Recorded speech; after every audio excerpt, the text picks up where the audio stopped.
nós vamos lidar com o Present Perfect. O que é o Present Perfect? É um tempo verbal no inglês. Não existe exatamente um equivalente em português. Tá? Em outras línguas tem italiano, tem espanhol, tem, mas assim, em português não tem. Mas vamos ver então nessa aula para que ele serve e como que a gente forma ele. Lembrando, tendo sempre em mente que ele é bastante usado em músicas, em filmes, em séries. Ele é muito falado, muito usado. Muito usado tanto em linguagem escrita, mais formal, como na falada, mais informal. Tá?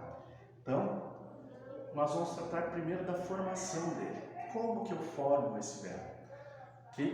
Como é feito esse tempo verbal present perfect? Então, ele é um tempo verbal composto, ou seja, ele é formado por dois verbos, sendo um verbo auxiliar, no caso o verbo to have, simple present, né, no presente simples, e o verbo principal que está no past participle, né, no particípio passado, ou simplesmente particípio, certo? Então, nós vamos colocar aqui, dar uma olhada na como é o verbo to have e como se dá esse particípio, certo? Lembrando que eles vão estar juntos. Primeiro, o verbo to have. Nós sabemos em inglês, quando a gente estuda o presente simples, que para fazer uma conjugação do verbo nós usamos a forma básica dele em todas as pessoas, com uma diferencinha que é colocar a letra S no final das terceiras pessoas do singular. O verbo to have é uma exceção, porque ao invés de simplesmente colocar um S depois do have, nós tiramos o VE e temos o has. Então, nós temos nas pessoas I, you, we e they, o verbo have, him, he, she e it, que são as terceiras pessoas no singular, has, certo? Então, para termos o present perfect, nós temos que ter ou have ou has, dependendo da pessoa que estiver, que for o sujeito da oração, certo? E o past participle. Aqui pode complicar um pouquinho mais, mas nós já temos experiência nisso como past simple, como passado simples. Tá? Porque as regras são as mesmas no presente simples e verbos regulares e irregulares também são os mesmos. Tá? Então, como eu já adiantei, nós temos a divisão entre verbos regulares e verbos irregulares. Tá? Então, o que seria isso? Os verbos irregulares são aqueles que não seguem nenhuma regra de formação. Não tem como eu pegar o verbo na sua forma básica e saber como será o seu particípio. Não existe isso. Não consigo supor. Por quê? Porque simplesmente não segue regras. Eventualmente, alguns verbos parecidos acabam se formando da mesma maneira, mas isso não é regra, né? Porque ele não segue regra nenhuma. Então, como é que a gente vai saber? Duas maneiras. A maneira que era quando eu estudava, que a gente decorava uma tabela, uma lista de verbos irregulares, que hoje já nem usa mais, ou nós olhamos em uma lista, uma tabela que vai conter esses verbos, certo? Mas decorar não é tão difícil assim, principalmente quando a gente começa a ler um pouco mais, prestar um pouco mais atenção nas conversas, nas letras de música, nas conversas de séries, de filmes, nas letras de músicas. Por quê? Porque os verbos irregulares são justamente os verbos mais usados, ou seja, estão presentes em mais textos que nós vamos ter contato, certo?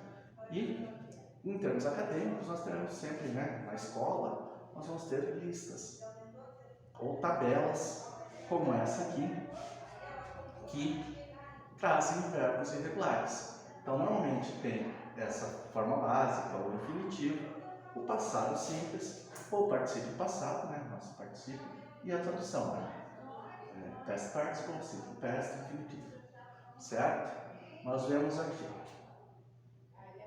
infinitivo, passado, particípio. Eles não têm ligação nenhuma entre eles.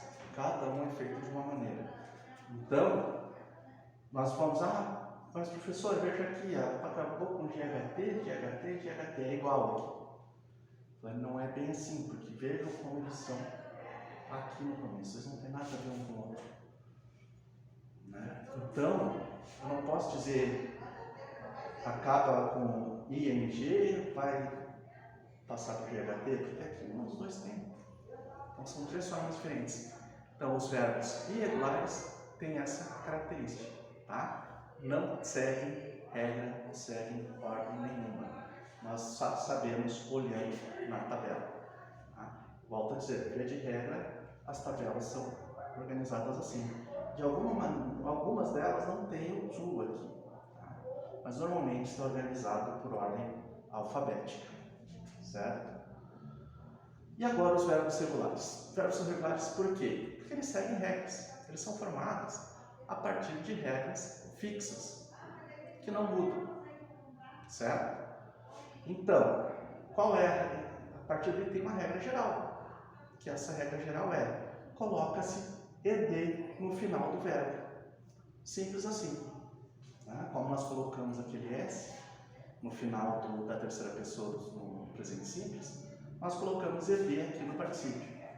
Que ser, por exemplo, want, verbo querer, wanted, querido. Né? Não querido no sentido de uma pessoa querida, mas ter querido. Né? Talk, falar, talked. Percebam que a única mudança é colocar o ed no final, mais nada. E pronto, está feito o particípio passado. Mas claro que toda regra tem algumas situações especiais. Essa regra não vai fugir. Que seriam elas? Primeiro, se eu já tenho o e no final do verbo, não vou colocar mais um e. Não fica muito esquisito se eu colocar, por exemplo, no verbo arrive, arrived. Né? Arrived. Então, se eu já tenho o verbo que termina com e, não tem problema, só coloco o d no final. Né? Arrive, arrived.